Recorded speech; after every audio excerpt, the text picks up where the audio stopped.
Radio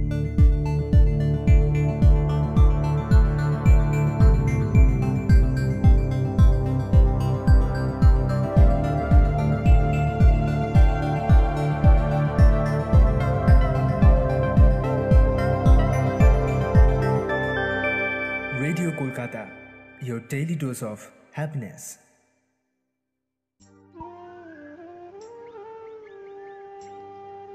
আপনারা শুনছেন বিজয়পুর জ্যোতিষরায় কলেজের একমাত্র internet radio station radio Kolkata.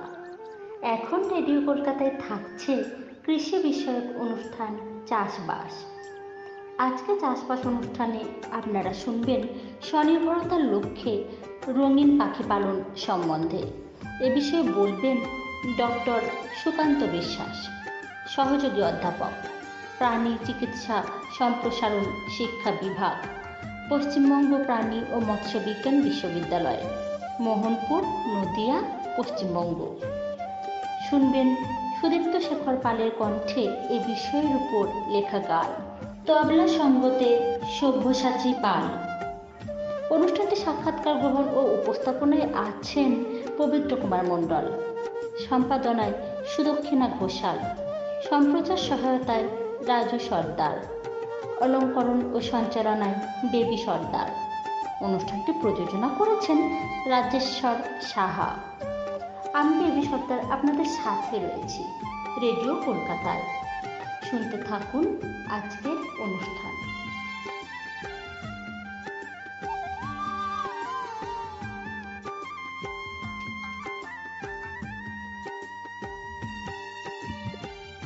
গ্রাম বাংলার সকল শ্রোতা বন্ধুকে অনেক অনেক শুভেচ্ছা ও ভালোবাসা জানিয়ে শুরু করছি আজকের অনুষ্ঠান।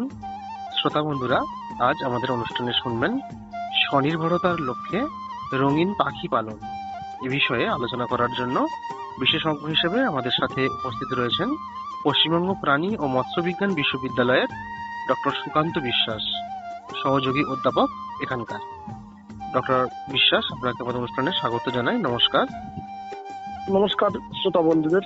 হ্যাঁ, রঙিন বা বাহারি পাখি, এই যে আমাদের দেখি অনেক আমাদের প্রাণী পালক বন্ধুরা শখে চাষ করছেন, তাই তো? ব্যাপারটা একটু বুঝিয়ে বলবেন ব্যাপারটা কিরকম? অবশ্যই।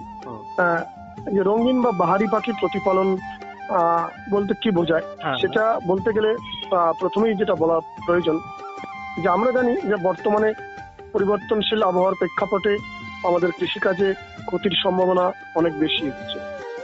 সেক্ষেত্রে কোনো বিকল্প আয়ের উৎস হিসাবে একজন কৃষক বা প্রাণী পালককে ক্ষতির হাত থেকে বাঁচাতে পারে আমাদের প্রাণী পালন। এবং প্রাণী পালন হলো সেরকমই একটি উপায় যা আমাদের গ্রাম বাংলার কৃষক ও প্রাণী পালকরা এর থেকে অতিরিক্ত উপার্জন খুব সহজেই করতে পারেন। কিন্তু এর পাশাপাশি আমরা যেহেতু জানি যে অধিকাংশ প্রাণী পালনেই প্রথমত দরকার খুব সুষম খাবার, যা সবসময় যেমন পাওয়া যায় না, আবার এর দামও অনেক বেশি, মানে খরচ সাপেক্ষ। এই প্রেক্ষাপটে রঙিন পাখির চাষ খুবই লাভজনক এবং এতে খাবারের খরচও খুব কম হয়। এবং বর্তমান সময়ের প্রেক্ষাপটে বিভিন্ন প্রকার রঙিন পাখি আমাদের গ্রাম বাংলায় যে প্রাচীন কাল থেকে সাধারণ মানুষরা প্রতিপালন করে থাকেন, যেমন লাভবার্ড, বদ্রি, ফিঞ্চ, ককটেল বা কাকাতুয়া, জাভা ইত্যাদি পাখি পালন বর্তমানে খুবই দিন দিন জনপ্রিয় হচ্ছে। যারা নতুন করে স্বনির্ভর উদ্যোগ নিয়ে কোনো ব্যবসা শুরু করতে চান, বিশেষ করে আমাদের গ্রাম বাংলার প্রাণী পালক হোক বা শিক্ষিত বেকার যুবক যুবতী হোক, তাদের ক্ষেত্রে কিন্তু এই রঙিন পাখি প্রতিপালন, আমি যেগুলো বললাম বদ্রি, লাভবার্ড, ফিঞ্চ জাতীয় পাখি পালন খুবই নিরাপদ এবং স্বল্প পুঁজিতে কিন্তু খুব স্বল্প সময়ের মধ্যে একটা স্বনির্ভরতা ও উপার্জনের দিশা অর্জন করে একটা দারুণ অভিজ্ঞতা সঞ্চয় করতে পারেন। আপনি বলছেন যে ব্যবসায়িক ভিত্তিতে প্রতিপালন করা যাবে এবং কিছু কিছু লাভেরও মুখ দেখতে পাবে, তাই তো? হ্যাঁ, অবশ্যই। সেটা কিভাবে করলে সেটা সম্ভব, পদ্ধতিগুলো একটু বলে দেন আমাদের।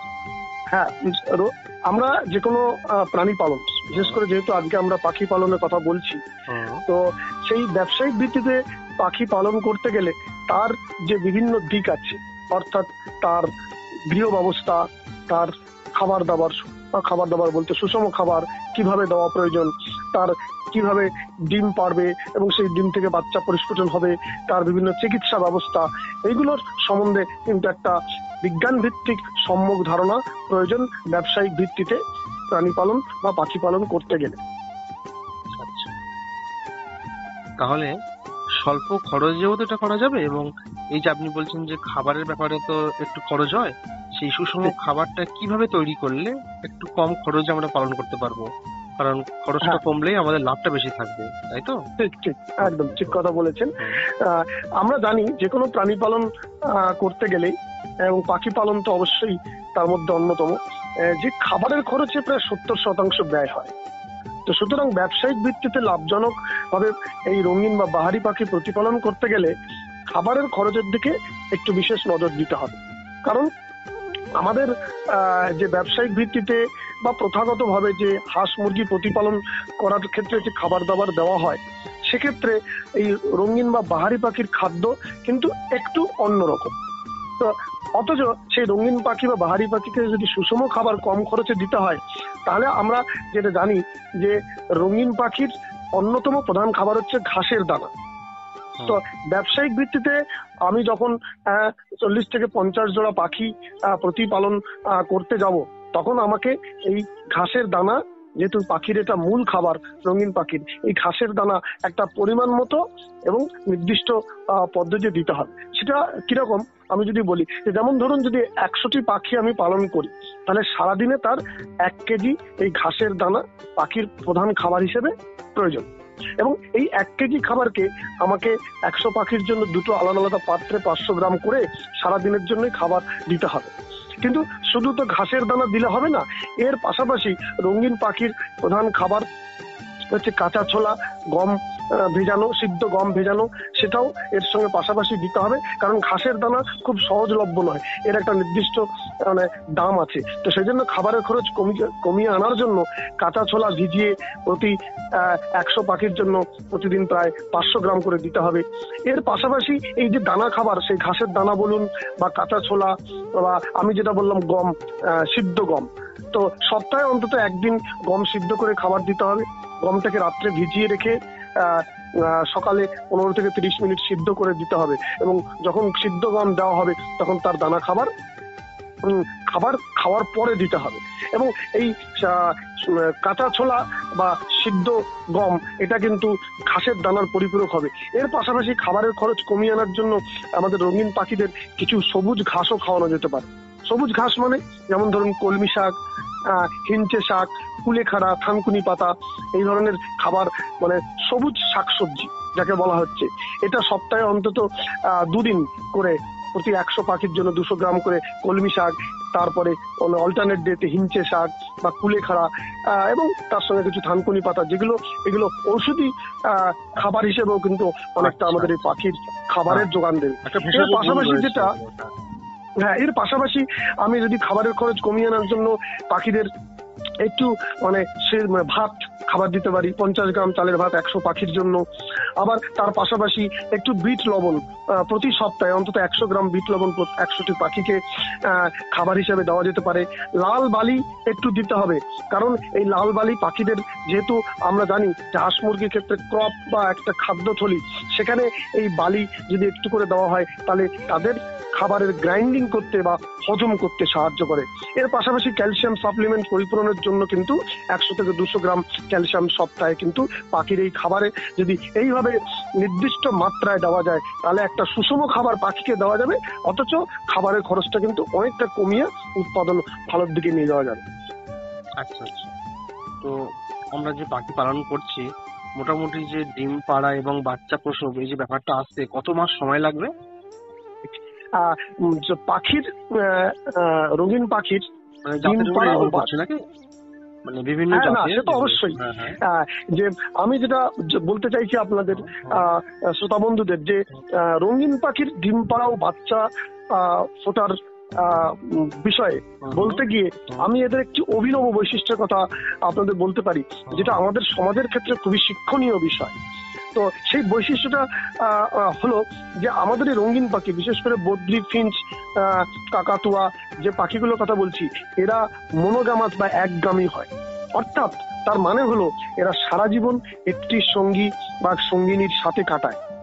এদের সঙ্গীরা একে অপরকে খাবার খাওয়ানো, পরিপাটি করার মধ্যে দিয়ে নিজেদেরকে আকৃষ্ট করে, যেটা একটি অভিনব বৈশিষ্ট্য এবং আমাদের সমাজের ক্ষেত্রে শিক্ষণীয়। তো এইবার আমি যদি বলি ডিম পাড়ার কথা, রঙিন পাখি সাধারণত জন্মাবার পরে বাচ্চা যখন প্রাপ্তবয়স্ক হয়, মোটামুটি 3 মাস বয়স থেকে ডিম পাড়া শুরু করে। এই 3 মাস মানে বয়স থেকে ডিম পাড়া শুরু করবে। এরা সাধারণত যেটা দেখা যায় যে রঙিন পাখি বছরে 3টে চক্রে ডিম দেয়, 3টে সাইকেল, এবং এক একটা সাইকেলে 6 থেকে 7টা ডিম। তার মানে হলো কি যে এরা সারা বছরে ওই 20 থেকে 21টা মতো ডিম দেবে।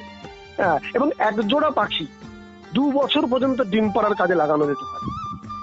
পাখিরা যখন 2 মাস বয়স হবে তখন পাখিদের ঘরে যেটা করতে হবে যে প্রতি জোড়া পাখির জন্য একটা করে মাটির ভাঁড় ঝুলিয়ে দিতে হবে, এবং এই ভাঁড়টা 1 ফুট অন্তর অন্তর ভাঁড়টা দিতে হবে, যেটা লম্বা ও চওড়ায় সব দিকে।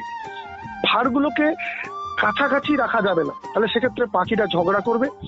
এবং যেটা আরেকটা বিষয় যে সেটা হচ্ছে যে বৈশাখ জ্যৈষ্ঠ মাস, এই গরমকাল, এই যে আমরা যে এখন তীব্র গরম অনুভব করছি, এই সময় ভাঁড়গুলোকে নামিয়ে রাখতে হবে যাতে এরা ওই ভাঁড়ে ডিম না পাড়তে পারে, কারণ এই সময় পাখির বিশ্রাম দরকার। না হলে যদি এই সময় ভাঁড়গুলোকে ঝুলিয়ে রাখা যায় পাখির ডিম পাড়ার জন্য, তাহলে বাচ্চা পুষ্ট বাচ্চা হবে না। তো এই যে ভাঁড়গুলোতে পাখিরা ডিম পাড়ে, এবং দেখা যায় যে পাখিরা, রঙিন পাখি একদিন অন্তর অন্তর প্রতি 2 দিনে একটি করে ডিম পাড়ে। ফলে দেখা যাবে যখন ডিম ফুটে বাচ্চা বেরোয়, সব বাচ্চার বয়স কিন্তু একরকম হয় না। সাধারণত যে একটা চক্রে যে 6 থেকে 7টা ডিম দিচ্ছে, তাদের মধ্যে কিন্তু 10 থেকে 15 দিনের একটা ডিফারেন্স থাকে। পাখির বাচ্চা যখন পরিস্ফুট হয়, যখন বাচ্চা ফুটে বেরোয়, তখন 10 দিন পর্যন্ত কিন্তু এদের খুব বিশেষ যত্ন করা দরকার হয়, কারণ এরা প্রথম দিকে অন্ধ থাকে। এই অবস্থায় কি হয়, এই সময় মা বাচ্চাদের খাবার খাওয়ায় এবং বাচ্চাদের শরীর গরম রাখে। 10 দিন পরে এদের চোখ ফোটে, এবং তারপরে মোটামুটি দেখা যাবে 3 সপ্তাহ বাদে পাখির গায়ে লোম আসে, এবং তারপর থেকে তারা নিজেরা খুঁটে খেতে শেখে। এবং পাখির সাধারণত ডিম থেকে তা দিয়ে বাচ্চা ফোটাতে দেখা যায় যে 20 থেকে 21 দিন সময় লাগে। এবং আমি যে প্রথমে অভিনব বৈশিষ্ট্যের কথা বললাম, সেটা মানে এত এটা লক্ষণীয় বিষয় যে এখানে তো আমাদের হাঁস মুরগির মতো রঙিন পাখিদের ক্ষেত্রে স্ত্রী পাখিরা কিন্তু তা দিয়ে ডিম ফোটায়, এবং এই যখন তারা মানে তা দিয়ে ডিম ফোটায় তখন পুরুষ পাখি এরা কিন্তু স্ত্রী পাখির জন্য খাবার নিয়ে আসে, নিজে খায় এবং স্ত্রী পাখির মুখে সেই খাবারটা খাওয়ায়।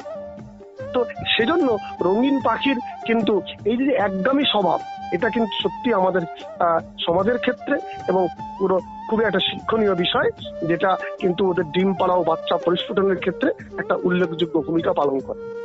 আচ্ছা আচ্ছা, তাহলে এই সময় পাখির খাঁচাটাকে কেমন ভাবে লক্ষ্য রাখবো, এবং সাধারণ যে সমস্ত রোগ শোক গুলো হয় সেগুলো ব্যাপারে একটু আমাদের সাবধান হতে হবে, তো সেগুলো কেমন ভাবে খেয়াল রাখবো যদি একটু বলো। আমি এই প্রসঙ্গে মানে খাঁচার বিষয়টা বলার আগে আমার মনে হয় যে আমরা যে বিষয়টা একটু বলা দরকার, যে রঙিন পাখি ব্যবসায়িক ভিত্তিতে প্রতিপালন করতে গেলে তার ঘর বাড়িটা কিরকম হয় সেটা আমাদের একটু জেনে নেওয়া উচিত। তো সেটা আমরা যেটা ঘর বাড়ি সম্বন্ধে বলতে গেলে আমাদের যেটা বলা উচিত, যে যেহেতু আমরা প্রাচীন কাল থেকেই আমাদের সমাজে মানুষেরা গ্রাম তথা শহরাঞ্চলে রঙিন পাখি কিন্তু খাঁচায় প্রতিপালনই আমরা দেখে আসছি, এবং এই খাঁচায় দেখা যাবে 2-4টি করে পাখি আমাদের মানুষেরা তাদের শখের জন্য পালন করে।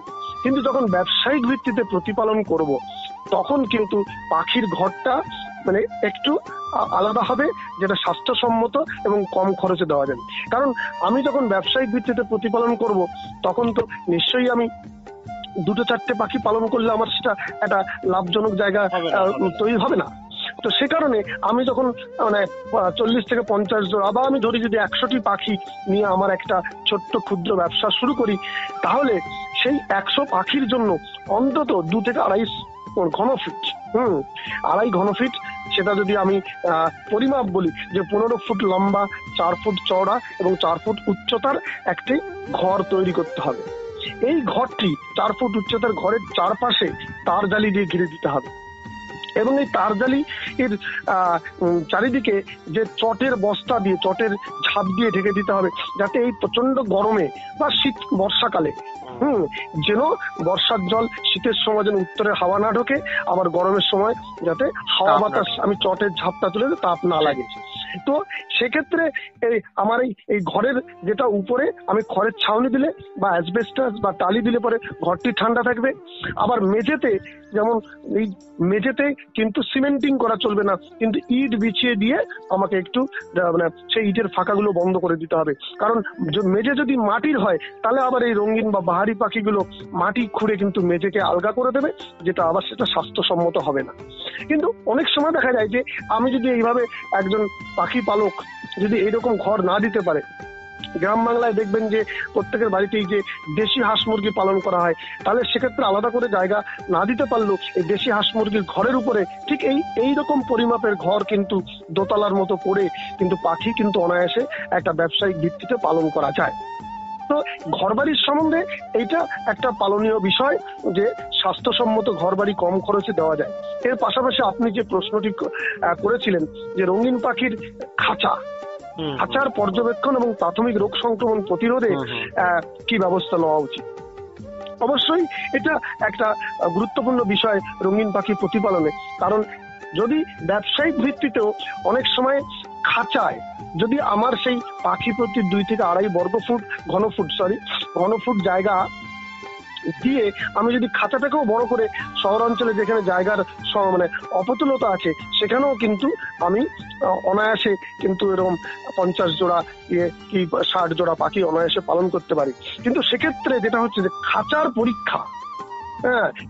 পরীক্ষা নিয়মিত করা কিন্তু একান্ত কর্তব্য। কারণ খাঁচার মধ্যে যখন পাখি থাকবে তখন খাঁচার মধ্যেই যখন সে পাখি মলমূত্র ত্যাগ করে, সেই কারণে প্রতিনিয়ত যে একটা চিকিৎসকের দ্বারা বা যারা অভিজ্ঞ লোক তাদের দ্বারা খাঁচার যে প্রতিনিয়ত খাঁচার মধ্যেকার যে পৃষ্ঠা পাখির সেটা পরীক্ষা করা এবং লক্ষ্য করা আবশ্যক। কারণ পাখির মলমূত্র কিন্তু পাখির সুস্বাস্থ্যের পরিচয়।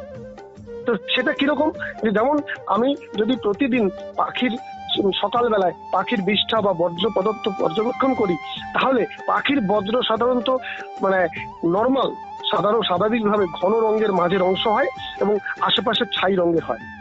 যদি পাখির কোনো পেটের গন্ডগোল হয় তাহলে দেখা যাবে যে পাখির সেই মাঝের অংশ একটু পাতলা হয়ে যায়। আবার যদি কোষ্ঠকাঠিন্য বা পাখির মানে কোষ্ঠকাঠিন্য হয় তাহলে মাঝের অংশ কিন্তু একটু শক্ত হয়ে যায়। আবার এই পাখির মলমূত্র যদি মাঝের ঘন রঙের অংশ দেখতে না পাওয়া যায় তাহলে সেটা কৃমির সংক্রমণের লক্ষণ দেখা যায়। বা অনেক সময় দেখা যায় যে পাখির ডিম আটকে যায় জরায়ুতে, অর্থাৎ যেখান দিয়ে সে ডিমটা বেরোয়। তো সেজন্য এক্ষেত্রে এই সংক্রমণটি কৃমিজনিত সংক্রমণ না ডিম আটকে যাওয়া, সেইটা যদি মল থেকে পর্যবেক্ষণ করা যায় বা পাখির যদি স্বাভাবিক লক্ষণ চলাফেরা লক্ষ্য করা রাখা যায় তাহলে কিন্তু সহজেই বোঝা যায়। কারণ যদি কৃমিজনিত কারণে পাখি অসুস্থ হয় তাহলে দেখা যাবে পাখি রোগা হয়ে যাবে কিন্তু খুব খাওয়া দাওয়া করবে। আবার যদি ডিম আটকে যায় তবে পাখি অসুস্থ হয়ে যাবে কিন্তু খাওয়া দাওয়া বন্ধ করবে। সেই জন্য পাখির নিয়মিত খাঁচার পরীক্ষা এবং তার যে প্রাথমিক পর্যবেক্ষণ পাখির, সেটা কিন্তু খুবই আবশ্যিক তার প্রাথমিক রোগ সংক্রমণ প্রতিরোধের জন্য। অবশ্যই। এখন শুনবেন সুদীপ্ত শেখর পালের কণ্ঠে এ বিষয়ের উপর লেখা গান। তবলা সঙ্গতে সব্যসাচী পাল। পাখির আহার বলি যদি বোঝায় অল্প খাবার, পাখি পালনে লাভ করতে আছে অনেক ভাবার। পাখির আহার বলি যদি বোঝায় অল্প খাবার, পাখি পালনে লাভ করতে আছে অনেক ভাবার।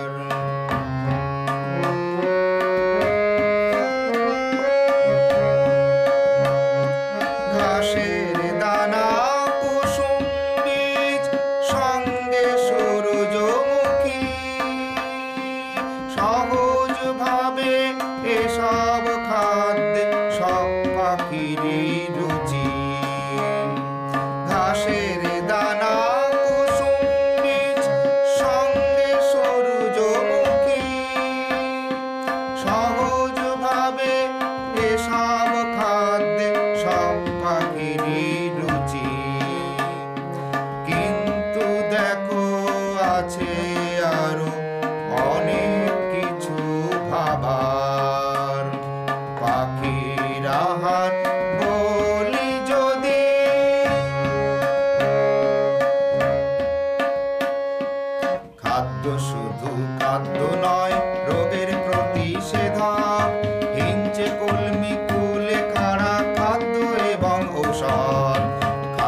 খাদ্য, ক্যালসিয়াম ভিটামিনে রোগের প্রতিকার, ক্যালসিয়াম ভিটামিন রোগের প্রতিকার। পাখির আহার, পাখির আহার, পাখির আহার বলে যদি বোঝায় অল্প খাবার, পাখি পালনে লাভ করতে আছে অনেক ভাবার।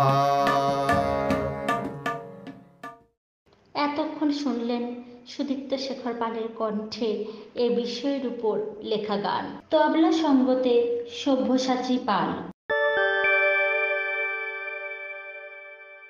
আশা করছি আমাদের এই অনুষ্ঠান অনেক শ্রোতা বন্ধুদের কাজে লাগবে, এবং যারা এই যে পাখি পোষার একটা নেশা বলা চলে, তাই তো, অনেকে দেখা যায় প্রচন্ড নেশা, একটা শখ, তাই তো, একদম একদম এই ব্যাপারটা কিন্তু নিজে।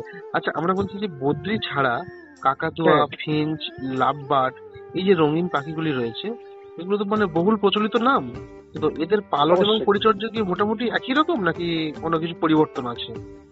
হ্যাঁ, মানে বদ্রি পাখি হচ্ছে মানে রঙিন পাখির মধ্যে সবচেয়ে বহুল প্রচলিত। কারণ আমরা জানি, আপনিও হয়তো জানবেন, যে বদ্রি পাখি হলো পৃথিবীর তৃতীয় বৃহত্তম জনপ্রিয় পোষ্য, কুকুর এবং বিড়ালের পরেই। তো সেই কারণে বদ্রি পাখি বহুল প্রচলিত হলেও এর পাশাপাশি যে আপনি যে রঙিন পাখিগুলোর কথা বললেন, ফিঞ্চ, লাভবার্ড, ককটেল বা কাকাতুয়া, জাভা, এরাও কিন্তু এখন ক্রমশ জনপ্রিয়তা লাভ করছে। তো এক্ষেত্রে যে রঙিন বদ্রি পাখির মতোই এদের পরিচর্যাগত দিক, এদের খাবার দাবার প্রায় একই রকম, তবে যেহেতু বিভিন্ন পাখির আকার আকৃতি অনুযায়ী তাদের ঘরবাড়ি একটু ভিন্ন প্রকারের। যেমন আমি যদি খুব কাকাতুয়া বা ককটেলের কথা বলি, তাহলে এর মানে কাকাতুয়া বা ককটেলটা একটু বড় প্রকৃতির, এবং এদের বিভিন্ন প্রজাতি আছে, সিলভার, অ্যালবিনো, প্যাস্টেল ইত্যাদি। তো এই পাখিটা যেহেতু এদের আকার একটু বড়, সেজন্য এদের খাঁচায় একটা খাঁচা, তার পরিমাপ যদি 70 সেন্টিমিটার লম্বা, 60 সেন্টিমিটার চওড়া এবং 50 সেন্টিমিটার হাইট হয়, উচ্চতা যদি হয়, তাহলে এইরকম একটি খাঁচায় এক জোড়া পাখি পালন করা যাবে, যেখানে খাবারের পাত্র, জলের পাত্র দেওয়া যাবে। এবং দেখা যাবে যে এই পাখিরা সাধারণত যে অন্যান্য রঙিন পাখি যেমন তারা যে খাবার খায়, কাকনি ঘাসের দানা, কুসুম দানা, ছোলা, বাদাম, গম সিদ্ধ, এদের খুবই পছন্দের খাবার। তবে ককটেল পাখি যেমন মানে সাধারণত 4 থেকে 5টি ডিম দেয় এবং 18 থেকে 19 দিনের মধ্যে তার থেকে বাচ্চা বেরোয়। আবার পাশাপাশি যদি আমি লাভবার্ড বলি, এটাও কিন্তু একটা বহুল প্রচলিত পাখি, এবং এর বাজার দর খুবই বেশি। এদের আয়ুষ্কালও দীর্ঘদিন, প্রায় 10 বছর বা তার অধিক বাঁচে। তবে এদের ক্ষেত্রে এদের যে ঘর, সেটা 3 ফুট লম্বা, 2 ফুট চওড়া বা 1.5 ফুট উচ্চতা। এর একটা খাঁচায় কিন্তু দুটো পাখি খুব সহজেই পোষা যায়। আবার এই পরিমাপ নির্ধারণ করে যদি ব্যবসায়িক আকারে কেউ মানে এরকম, আমি পূর্বে যেটা তার গৃহ ব্যবস্থার কথা বললাম পাখিদের, সেই রকম ঘর বানিয়ে কিন্তু পাখি পুষতে পারে। তবে এই ফিঞ্চ বা লাভবার্ড বা কাকাতুয়া যেটাই বলুন, এদের খাবার কিন্তু তুলনামূলক মোটামুটি একই রকম। সেই কাকনি ঘাসের দানা, এরা সূর্যমুখীর দানা, কুসুম দানা, এর পাশাপাশি কাঁচা ছোলা, সিদ্ধ গম, এবং যে বিভিন্ন রকমের শাক সবজি, অর্থাৎ হিঞ্চে শাক, কলমি শাক, এই ধরনের খাবার কিন্তু এরা সব পাখিরাই খায়।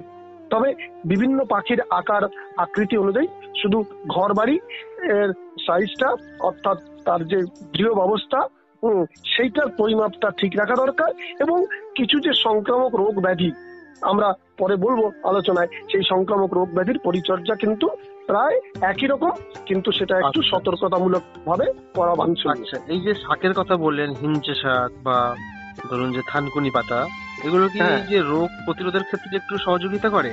এগুলো তো আমরা ঘরোয়া খাই, আমরা যারা, হ্যাঁ, যেমন আমি আপনাদের বললাম যে হিঞ্চে শাক, কুলেখাড়া শাক, থানকুনি শাক, এগুলো কিন্তু মানে পেটের পক্ষে খুবই উপকারী। যেমন কুলেখাড়া শাক তাদের রক্ত বৃদ্ধিতে সহায়তা করে, থানকুনি শাক পেটের যে হজমের সহায়তা করে, তুলসী পাতা তাদের সর্দি কাশির প্রকোপ থেকে রক্ষা করে। সেই জন্য আমরা বলছি যে এক্ষেত্রে এরা যেমন এই ধরনের শাক সবজি যেমন খাবারের খরচও কমাচ্ছে, আবার তার পাশাপাশি এটা রোগ প্রতিরোধী হিসাবে যে ঔষধের কাজও করছে। সেই জন্য আমরা পাখিদের খাবারের মধ্যে এইসব শাকসবজির মিশ্রণের কথা বলছি। এই যে বাহারি পাখিদের নিয়ে কথা বলছি, এদের কি ধরনের রোগ সংক্রমণটা মোটামুটি সাধারণত লক্ষ্য করা যায়? ঠিকই, কারণ রঙিন বা বাহারি পাখি এদের রোগ ব্যাধি বিশেষ করে হাঁস মুরগির মতো অত ব্যাপক হারে না হলেও এদের কিছু সাধারণ রোগ ব্যাধি কিন্তু অবশ্যই হয়। এবং যে সংক্রামক রোগ ব্যাধির প্রাদুর্ভাব যেগুলো এদের সাধারণত দেখা যায় তার মধ্যে কৃমির সংক্রমণ কিন্তু একটা অন্যতম বিষয়। এর পাশাপাশি যেমন আরো বিভিন্ন কিছু ব্যাকটেরিয়া, ভাইরাস ও পরজীবী সংক্রান্ত রোগ হয়। তবে যেহেতু আমি প্রথমেই বললাম যে কৃমির সংক্রমণ এই পাখির একটা অন্যতম প্রধান সমস্যা, বা যে কোনো পাখির ক্ষেত্রে কৃমির সংক্রমণ কিন্তু যেটা তাদের উৎপাদন ব্যাহত করে, ওজন কমিয়ে দেয়, ডিম পরিস্ফুটনে এটা বাধা দেয়। সেই জন্য আমরা বলি যে পাখির যখন বয়স 2 মাস প্রথম হবে তখন তাকে অ্যালবেন্ডাজল জাতীয় কৃমি ওষুধের মানে তরল কৃমি ওষুধ 1 ফোঁটা করে খাওয়ানো বাঞ্ছনীয়। তারপর প্রতি 2 মাস অন্তর 1 ফোঁটা করে একটি পাখির জন্য এই মাত্রায় ওষুধ চাপ প্রয়োগ করা কিন্তু আবশ্যিক, এবং এইটা ততদিন সম্ভব করে যেতে হবে।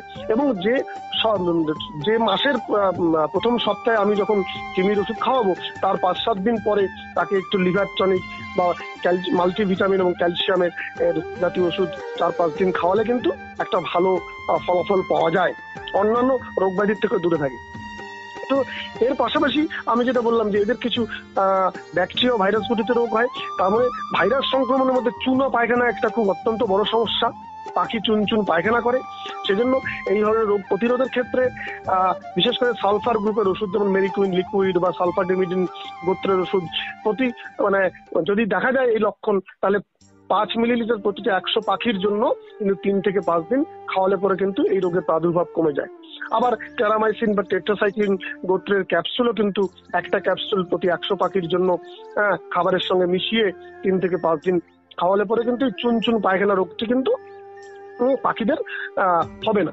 কিন্তু এর পাশাপাশি যেমন পাখিদের কিছু রোগ যেমন পালকের তলায় সিস্ট হয়, যেটা সাধারণত দানাদের দেখা যায়। তবে শরীরের অন্যান্য অংশেও দেখা যেতে পারে। সাধারণত এটা জিনগঠিত বা লোমকূপে অনেক সময় পাখিদের মারামারি করার জন্য আঘাত লেগে গেলে কিন্তু এই পালকের সিস্ট হয়, এবং ঠিকভাবে যদি সিস্ট বাদ না দেওয়া যায় তাহলে কিন্তু বারবার হতে থাকে।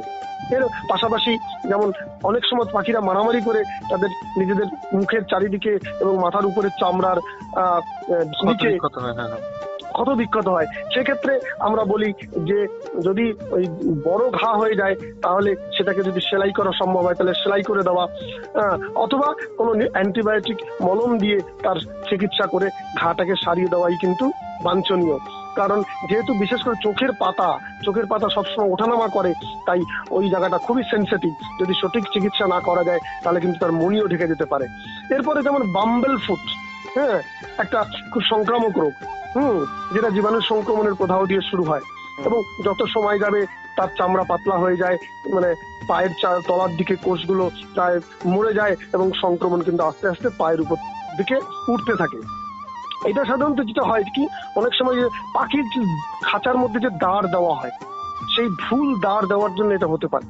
তাই এক্ষেত্রে কিন্তু সঠিকভাবে পর্যবেক্ষণ করে যে কোনো অ্যান্টিবায়োটিক আমি যেগুলো বললাম যে টেট্রাসাইক্লিন, ক্যারামাইসিন বা স্ট্রেপ্টোমাইসিন গোত্রের অ্যান্টিবায়োটিক 3 থেকে 5 দিন কিন্তু পাখিকে খাওয়ানো কিন্তু একান্ত দরকার। এর পাশাপাশি কিছু আঁশযুক্ত মুখ ও পায়ের মতো একটা অবস্থা দেখা যায়, যেটা সাধারণত পরজীবীর সংক্রমণে হয়। এবং এই আঁশ তৈরি হয় এবং এর ফলে দেখা যায় যে ঠোঁটে ছোট ছোট ফুটো হয়ে যায়, যেটা সাধারণত বললাম যে কৃমি জাতীয় পরজীবীর সংক্রমণ এটা হয়। এবং এক্ষেত্রে আইভারমেকটিন গোত্রের একটি বিশেষ ওষুধ আছে যেটা দিয়ে কিন্তু পাখিদের চিকিৎসা করতে হয়, এবং ডেটল ব্যবহার করে পরিষ্কার করলে কিন্তু এই রোগগুলো সেরে যায়। এর পাশাপাশি আর একটা আমি রোগের কথা বলবো, যেটা হচ্ছে ডিম আটকে যাওয়া। এটা কিন্তু রঙিন পাখির একটা অন্যতম প্রধান সমস্যা। তো সেক্ষেত্রে যদি এইরকম কোনো লক্ষণ পাখির দেখা যায় যে ডিম আটকে যায়, তাহলে তখন যেটা করা দরকার, একটা সরু সূচ দিয়ে ডিমের ভেতরের অংশ ওই জরায়ুর ওখান থেকে বার করে নেওয়ার চেষ্টা করতে হবে, এবং ওই ভেতরের যে অ্যালবুমিন অংশটা সেটা বের করে দিলে তখন শুধু খোলস পড়ে থাকবে। এবং তারপরে সেই তার মুখ দিয়ে যদি 2-3 দিন ক্যালসিয়াম খাওয়ানো যায় তাহলে কিন্তু খোলসটা বেরিয়ে যাবে। অনেক সময় দেখা যায় যে ডিম মানে আটকে থেকে জরায়ুটা বেরিয়ে আসছে, তো সেক্ষেত্রে কি হয়, অল্প গরম সেক দিলে ওই জরায়ুর দ্বারে তাহলে কিন্তু ভালো উপকার পাওয়া যায় এবং অনেক সময় ডিম বেরিয়ে আসে। না হলে কিন্তু আবার সুচ বা থার্মোমিটারের ভোতা দিকটা দিয়ে ভেতরে ঢুকে ওই আটকানো ডিম কিন্তু বের করে দিতে হবে, নাহলে পাখির যদি ওই ডিম আটকে বেশি দিন থাকে তাহলে পাখি মারা পর্যন্ত যেতে পারে। তো সুতরাং আমরা যেটা বলবো যে এই যে ধরনের কিছু কিছু আমি বললাম সংক্রামক অসংক্রামক রোগ যেটা আমাদের রঙিন পাখি দেখা যায়, এর চিকিৎসা করা নিয়মিত কিন্তু আবশ্যক। এর পাশাপাশি এই যে গরম চলছে এখন, হিট ওয়েভ, এই সময় পাখিদের একটু মানে রেগুলার জল খাওয়ানো, অর্থাৎ সেই জলের সঙ্গে যদি 5 গ্রাম ইলেকট্রোলাইট পাউডার প্রতি 100 পাখির জন্য প্রতিদিন দেওয়া যায়, এবং যদি ইলেকট্রোলাইট পাউডার নাও দেওয়া যায় সেক্ষেত্রে গুড় বাতাসার জল দিলেও কিন্তু শরীর ঠান্ডা থাকে, এবং পাখিদের কিন্তু হিট স্ট্রোক বা হিট ওয়েভের যে সমস্যা এটার থেকে কিন্তু তাদের খুব রক্ষা করা যায় ভালোভাবে। আমরা তো অনেকটা আলোচনা এগিয়ে গেছি, তো এবারে একটু লাভ লোকসানের কথায় আসবো। মানে আমি বলতে চাইছি যে কিভাবে করলে একজন প্রাণী পালক পাখিটা যখন পালন করবেন তার কিছুটা লাভ হবে। হ্যাঁ, আজকে যে বিষয় রেখেছি না স্বনির্ভর যে উদ্যোগ, এই ব্যাপারটা নিয়ে একটু বলুন। অবশ্যই, কারণ আমরা যেহেতু আমাদের স্বনির্ভরতাও বলবেন কিভাবে বিদেশে রপ্তানি করতে পারবো এবং সেখানে গিয়ে প্রশিক্ষণ নিতে পারবো আমরা। হ্যাঁ ঠিক, অবশ্যই। তো আমরা যেটা আমাদের আজকের বিষয় যেহেতু স্বনির্ভরতার লক্ষ্যে রঙিন বা বাহারি পাখি প্রতিপালন, অতএব স্বনির্ভরতা বলতেই আমাদের একটা আয় ব্যয়ের হিসাব বা লাভ ক্ষতির হিসাব তো আমাদের অবশ্যই দিতে হবে। তো আমরা যেহেতু আমাদের কথার শুরু থেকেই বলেছিলাম যে ব্যবসায়িক ভিত্তিতে প্রতিপালন করলে পরে আমাকে অন্তত 40 থেকে 50 জোড়া মানে 80 থেকে 100টা পাখি, সেটা আমি যে ধরনের রঙিন পাখি পালন করি না কেন সেটা নিয়েই আমাকে কিন্তু শুরু করতে হবে। এবং এক্ষেত্রে একটি 100 জোড়া পাখি নিয়ে যদি আমার ব্যবসা বা আমার স্বনির্ভর উদ্যোগ আমি শুরু করি, তাহলে ব্যবসার দুটো দিক থাকে। একটা হচ্ছে মানে মূল দুটো খরচ, অর্থাৎ স্থায়ী মূলধনের খরচ, আর একটা অস্থায়ী মূলধন খরচ, অর্থাৎ ফিক্সড কস্ট এবং রেকারিং কস্ট। এবারে স্থায়ী মূলধনের মধ্যে আমার পাখির ঘর তৈরি করা, তার বাসনপত্র, অন্যান্য খরচ, এবং অস্থায়ী মূলধন বা রেকারিং এক্সপেন্ডিচারের মধ্যে পাখি কেনার খরচ, তার খাবার যে বিষয়গুলো আমরা বললাম, তার ওষুধপত্র ইত্যাদি আনুষঙ্গিক বিষয়গুলো নিয়েই কিন্তু সমস্ত খরচের হিসাব করা হয়। তো আমরা সেই কারণেই যদি 100টি পাখির এই সামগ্রিক খরচ এবং তার উপার্জনের দিকটা, তার বাচ্চা বিক্রি করে যে উপার্জন আমাদের কাছে আসবে, সেটা হিসাব করলে দেখা যায় যে আমার 50 জোড়া পাখি পালন করলে 1 বছরে মোটামুটি 12,000 টাকা প্রতি 20 জোড়া পাখি হিসাবে প্রতি বছরে আমার কিন্তু 100 জোড়া পাখিতে আমার 30,000 টাকা মতো উপার্জন হবে। অর্থাৎ মাসিক দেখা যাবে আমার কিন্তু 2,500 থেকে 3,000 টাকা কিন্তু লাভের অঙ্ক আমি ঘরে তুলতে পারবো। এটা কিন্তু প্রথম বছরের কথা বললাম। এরপরে দ্বিতীয় বছর থেকে লাভের অঙ্কটা আরেকটু বাড়বে। কারণ কি, দ্বিতীয় বছরে কিন্তু আমার এই স্থায়ী মূলধন মানে ঘর তৈরির খরচ, বাসনপত্রের খরচ এবং আরো আনুষঙ্গিক যে স্থায়ী খরচ, এগুলো কিন্তু প্রয়োজন নেই। তো সেক্ষেত্রে দেখা যাবে যে আমি যদি 100 জোড়া পাখি পালন করি, তাহলে আমার দ্বিতীয় বছর থেকে কিন্তু এই যে আমি মাসিক যে 2,500 থেকে 3,000 টাকা উপার্জনের কথা বললাম, এটা কিন্তু 4 থেকে 5,000 টাকা মাসিক উপার্জন পর্যন্ত কিন্তু আমি পেতে পারি। তো সেক্ষেত্রে আমি এই সাধারণ অঙ্কের হিসাবেই দেখে বলতে পারি যে একটা ছোট্ট উদ্যোগ, এটা স্বনির্ভর উদ্যোগে কিন্তু আমাদের বেকার শিক্ষিত ছেলে মেয়েরা বা ইভেন যদি গ্রাম বাংলায় আমাদের যারা প্রাণী পালক বন্ধুরা তারা যদি এই রঙিন বা বাহারি পাখি পালন করতে পারেন, তাহলে কিন্তু খুব স্বল্প খরচে, স্বল্প পুঁজিতে কিন্তু অনায়াসেই 4 থেকে 5,000 টাকা মাসিক উপার্জন করে তার সংসারের সচ্ছলতা বৃদ্ধি করতে পারেন। এবার দ্বিতীয় বিষয় আপনি যেটা বললেন যে বৈদেশিক রপ্তানি, তো আমরা এখানে যে পাখিগুলোর কথা বলেছি, বদ্রি, ফিঞ্চ, কাকাতুয়া, জাভা, এগুলো কিন্তু এই ধরনের পাখি কিন্তু আমাদের প্রতিপালনের কিন্তু প্রতিপালনের জন্য কিন্তু যোগ্য। কারণ আমাদের ভারত সরকার এর যে ওয়াইল্ড লাইফ প্রোটেকশন অ্যাক্ট, বন্য প্রাণী সংরক্ষণ আইন অনুযায়ী কিন্তু আমরা এই পাখির বাইরে অন্যান্য কোনো রঙিন বা বাহারি পাখি প্রতিপালন করার জন্য কিন্তু অনুমতি নেই।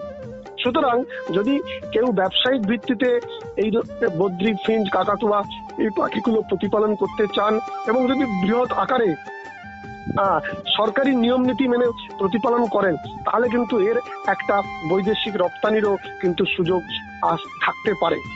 যদি কেউ এই ধরনের সুযোগ পান, তাহলে অবশ্যই আমাদের ভারত সরকারের প্রাণী সম্পদ বিকাশ দপ্তরের যে রপ্তানি আইন, সেই রপ্তানি আইনের যে বিভিন্ন ধারা, সেখানে বিশেষ করে যদি পাখি সুস্থ স্বাভাবিক হয়, যদি তার যে আমাদের বিভিন্ন মানুষ মধ্যে যে রোগ সংক্রমণ প্রাণীর থেকে ছড়ায়, সেই সব রোগ সংক্রমণের যদি সম্ভাবনা এই পাখির দ্বারা না থাকে, তাহলে কিন্তু বৈদেশিক রপ্তানি করেও কিন্তু আমরা একটা মানে দুর্দান্ত লাভের জায়গায় পৌঁছাতে পারি।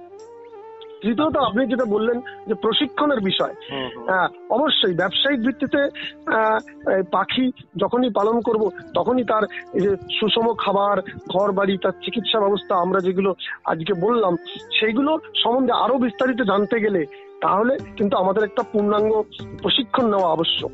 এবং আমি আমার শ্রোতা বন্ধুদের বলবো যে যদি কেউ উৎসাহী হন, তাহলে আপনি আপনার জেলার যে প্রত্যেকটি জেলায় ভারত সরকারের ভারতীয় কৃষি অনুসন্ধান পর্ষদের কৃষি বিজ্ঞান কেন্দ্র আছে, সেই কৃষি বিজ্ঞান কেন্দ্রে প্রাণী বিশেষজ্ঞ থাকেন। আবার আমাদের ব্লকের যে প্রাণী স্বাস্থ্য কেন্দ্র আছে, সেখানেও আপনারা যোগাযোগ করতে পারেন প্রাণী স্বাস্থ্য আধিকারিকের সঙ্গে। তারা কিন্তু আপনার উৎসাহ উদ্দীপনার জন্য কিন্তু এই বিষয়ে একটা বিস্তারিত প্রশিক্ষণ কিন্তু আপনাকে দিতে পারেন যে কিভাবে আপনি স্বনির্ভরতার লক্ষ্যে রঙিন পাখি পালন করবেন। এছাড়াও যদি আপনারা উৎসাহী হন, তাহলে আমাদের পশ্চিমবঙ্গ প্রাণী ও মৎস্য বিজ্ঞান বিশ্ববিদ্যালয়, অর্থাৎ আমি যে বিশ্ববিদ্যালয়ের আজকে প্রতিনিধিত্ব করছি, সেখানে আমাদের একটি স্বতন্ত্র সম্প্রসারণ শিক্ষা ও খামার অধিকরণ দপ্তর আছে। সেখানে এসে আপনারা যোগাযোগ করলে কিন্তু আমাদের বিশেষজ্ঞের কাছ থেকে আপনারা প্রশিক্ষণ পরামর্শ খুব সহজেই এবং বিনামূল্যেই পেতে পারেন, পেয়ে আপনারা একটা স্বনির্ভরতার লক্ষ্যে পৌঁছে যেতে পারেন। তাহলে আমরা আজকে অনুষ্ঠানে আলোচনা করার চেষ্টা করলাম স্বনির্ভরতার লক্ষ্যে রঙিন পাখি পালন। আর এই বিষয়ে আলোচনা করছিলেন পশ্চিমবঙ্গ প্রাণী ও মৎস্য বিজ্ঞান বিশ্ববিদ্যালয়ের সহযোগী অধ্যাপক ডক্টর সুকান্ত বিশ্বাস। ডক্টর বিশ্বাস, আপনাকে আমাদের অনুষ্ঠানে নমস্কার জানাই এতক্ষণ থাকার জন্য। নমস্কার আমার শ্রোতা বন্ধুদের এবং রেডিও কলকাতার সমস্ত কার্যকর্তা এবং সবাইকে নমস্কার। গ্রাম বাংলার সকল শ্রোতা বন্ধুকে অনেক অনেক শুভেচ্ছা ও ভালোবাসা জানিয়ে শেষ করছি আজকের অনুষ্ঠান।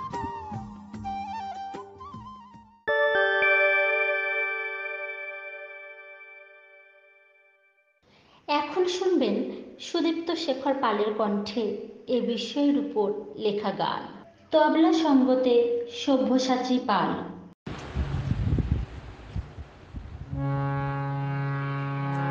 পাখি থাকে গাছে ওড়ে মুক্ত বাতাসে, পাখি থাকে গাছে ওড়ে মুক্ত বাতাসে, জানছি এখন লোকের মন সেই পাখিরই চাষে, জানছি এখন লোকের মন সেই পাখিরই চাষে, পাখি থাকে গাছে ওড়ে মুক্ত বাতাসে।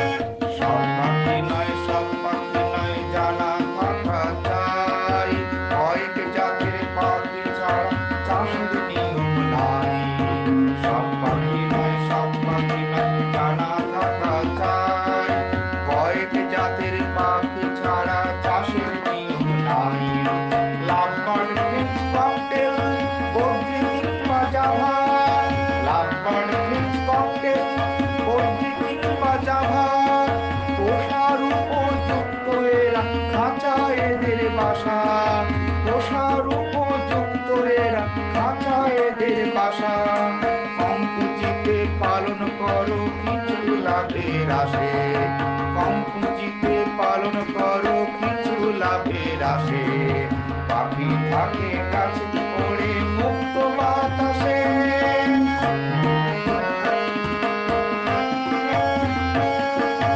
ইটের মেঝে টিনের চাল শীত গ্রীষ্মে পর্দা, ইটের মেঝে টিনের চাল শীত গ্রীষ্মে পর্দা, শস্য কণা তৈল বীজ শাকসবজি খাওয়া, শস্য কণা তৈল বীজ শাকসবজি খাওয়া, রোগ ব্যাধির মোকাবিলা অল্প ওষুধে, রোগ ব্যাধির মোকাবিলা দিলাম অল্প ওষুধে।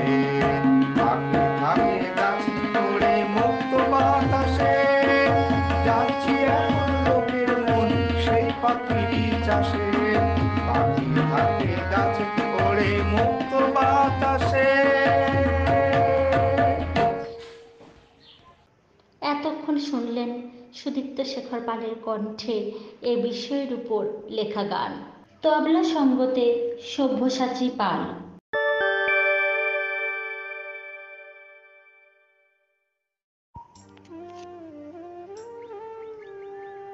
আজকের শুনলেন স্বনির্ভরতার লক্ষ্যে রঙিন পাখি পালন সম্বন্ধে।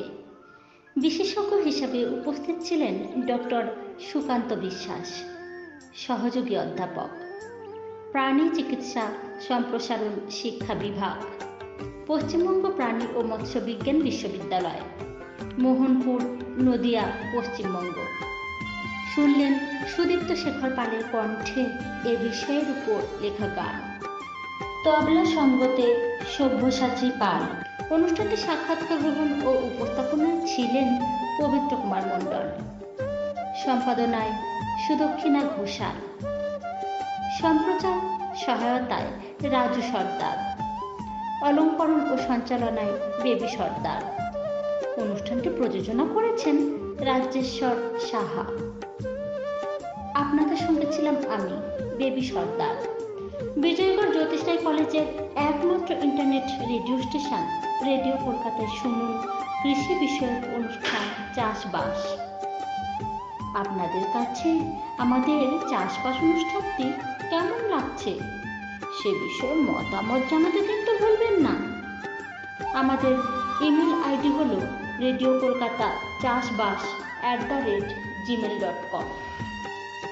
আজকের অনুষ্ঠানটি শুনতে রেডিও কলকাতা অ্যাপ ডাউনলোড করুন অথবা radiokolkata.org ক্লিক করে আমাদের ওয়েবসাইট ভিজিট করুন ও লাইক নাও বাটন ক্লিক করুন। আবারও আগামীকাল হাজির হব আমরা নতুন অনুষ্ঠান নিয়ে। সকলে ভালো থাকুন, সুস্থ থাকুন আর শুনতে থাকুন রেডিও কলকাতা।